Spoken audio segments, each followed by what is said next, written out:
আমরা সাংবাদিক সমিতিকে সর্বোচ্চ সহযোগিতা করতে চাই, কিন্তু সাংবাদিক সমিতি যদি কোনো অসৎ উদ্দেশ্য হাসিল করার জন্য বা তারা যদি অন্য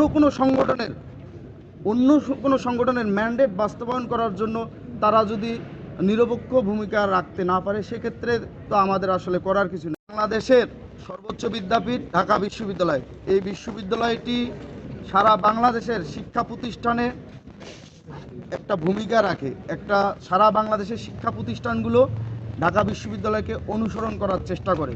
সেই ঢাকা বিশ্ববিদ্যালয়ের একটি গুরুত্বপূর্ণ সমিতি হলো সাংবাদিক সমিতির অতীত ইতিহাস খুবই গৌরবোজ্জ্বল এবং এর ইতিহাস ঐতিহ্য এতই সমৃদ্ধ, যেটা বাংলাদেশের গণতান্ত্রিক চর্চা অব্যাহত রাখার সংগ্রামে আজীবন যে গণতন্ত্রপন্থী দলগুলো আছে, শিক্ষার্থী সংগঠনগুলো আছে, সেগুলোকে সহযোগিতা করেছে।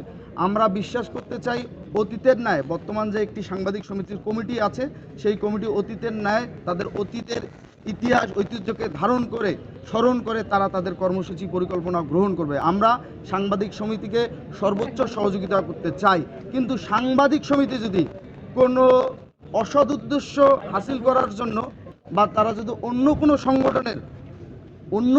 সংগঠনের ম্যান্ডেট বাস্তবায়ন করার জন্য তারা যদি নিরপেক্ষ ভূমিকা রাখতে না পারে, সেক্ষেত্রে তো আমাদের আসলে করার কিছু নাই। আমরা এখন পর্যন্ত আমরা বলি যে সাংবাদিক সমিতির একটা ইতিহাস আছে, ঐতিহ্য আছে। সেই ইতিহাস ঐতিহ্যকে ধারণ করে তারা সামনের দিকে অগ্রসর হবে।